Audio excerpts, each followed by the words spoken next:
Hey guys, welcome back. Today we're going to be talking about the Genshin TCG again. Isn't that fun? Isn't that great? Uh, I just want to talk about, how the TCG's been doing recently in terms of balance and how I think it's sort of fallen apart in a way.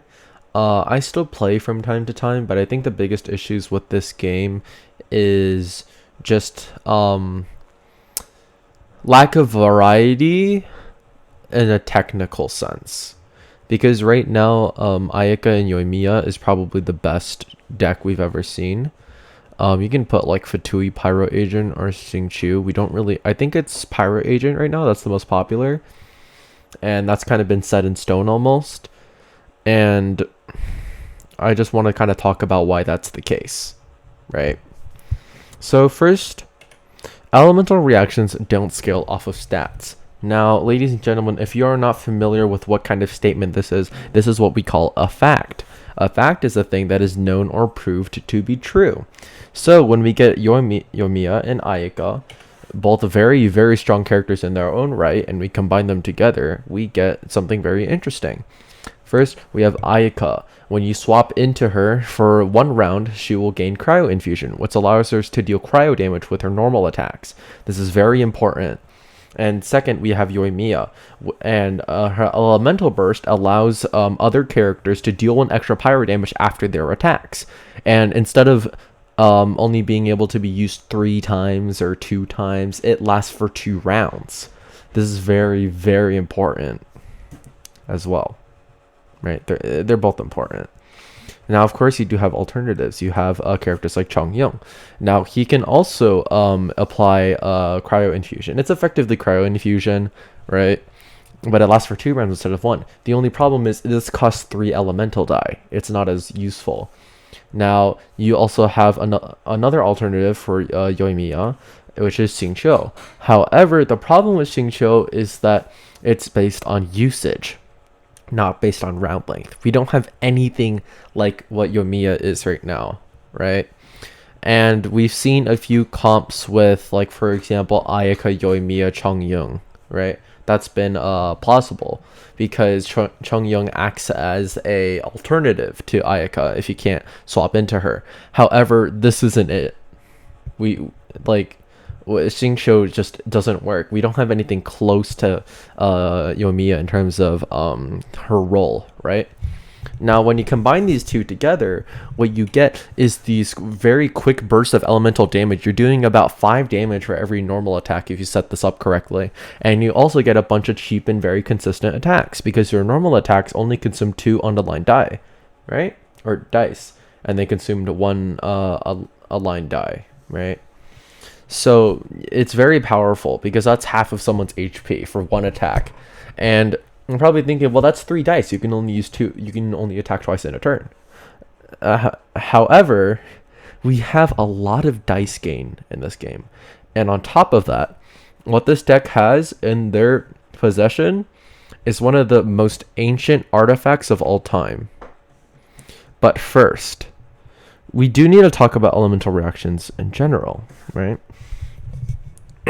We're going to talk about that later because that's on the next slide. And I forgot it was on that next slide, okay? So we need to talk about elemental reactions because elemental reactions are stupid powerful. Being able to spam them isn't really that strong on paper if the elemental reactions aren't strong by themselves. However, yes, they are very powerful.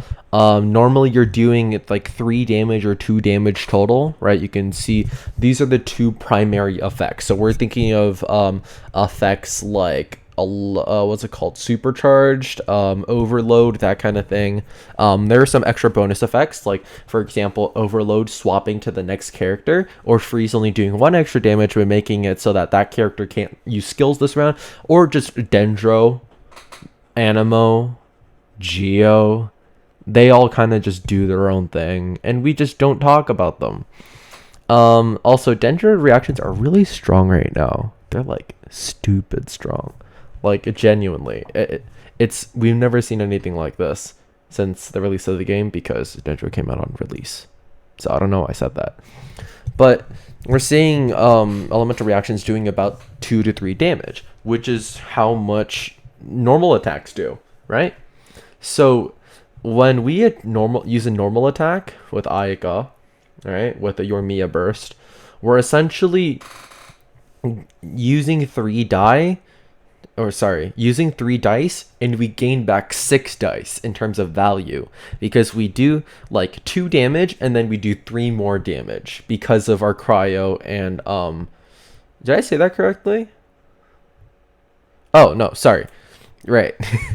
It's the 2 damage, and then there's 1 pyro damage, and then the melt reaction is 2 more damage. So that's like 6 dice in terms of value. That's a lot. That's a lot of fucking value. Now there aren't any attacks like this that don't cost energy, so it's kind of hard to compare it, but I think this sort of gives you a metric on how powerful this is. And remember that ancient artifact that I was talking about? Yeah, we're gonna talk about that now because we're gonna talk about what makes Ayaka and Yoimiya so strong, aka Ayamiya. It just sounds funny, so I haven't been really saying it like weird funny, not funny funny. Okay. So first we have the minty meat rolls. Okay. This makes it so that every single time you attack with the normal attack, it costs 2 instead of 3. Do you know how strong that is? This costs 1 die. So like, that's really good. So let's say you use 1 minty meat roll. That means you're attacking 3 times this turn, right? And if you're using something like a Li Ben or a fucking whatever it's called, the Transformer or whatever, or what else, Paimon or like anything like that, and you gain 1 single die and you're attacking 4 times. That's huge. Who thought this was okay? No, genuinely, who thought this was okay? And like I kind of get it, because on paper you're not going to be attacking that much with normal attacks. You want to use elemental because they give you that give you elemental reactions, that those are really powerful. But elemental infusion, Ayaka gets elemental infusion for free. Like, that's stupid. If you're gonna implement a card like this, then don't give physical cryo, like don't give cryo infusion for free. Like, I don't understand that. And Paimon's also really good because you give them 3 aligned Jesus Christ, 3 aligned dice, and you get 2 every round for 2 rounds, so you get 4 in total. This is only strong because Ayamiya focuses a lot on big turns.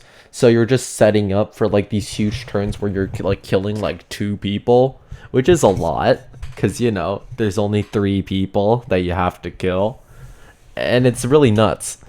And lastly, we have the NRE. The NRE allows you to draw for food. So when you play it, it'll draw a food item, and then every single time you play a food item, it'll draw you another food item. This kind of just lets you like spam food. And don't get me wrong, you can play with like just minty meat rolls, but you could bring like Lotus Crisps, whichever one heals you for like 2 HP, that one as well. Or you can bring the one that makes your elemental burst stronger, because I don't know, why not? You're fucking playing Ayamiya. You're gonna win anyway. It's just really good because minty meat rolls are good. If food was shit, this would be shit. So like, that's not really the point, right? But yeah, it's really strong, and these 3 cards, I'd say Paimon is the only one that's really like OP without Ayamiya. I think NRE's fine. I think minty meat rolls are fine. We haven't really seen anything else that's great at spamming normal attacks, except for like maybe like Noelle, but that's kind of an exception. We don't really talk about Noelle.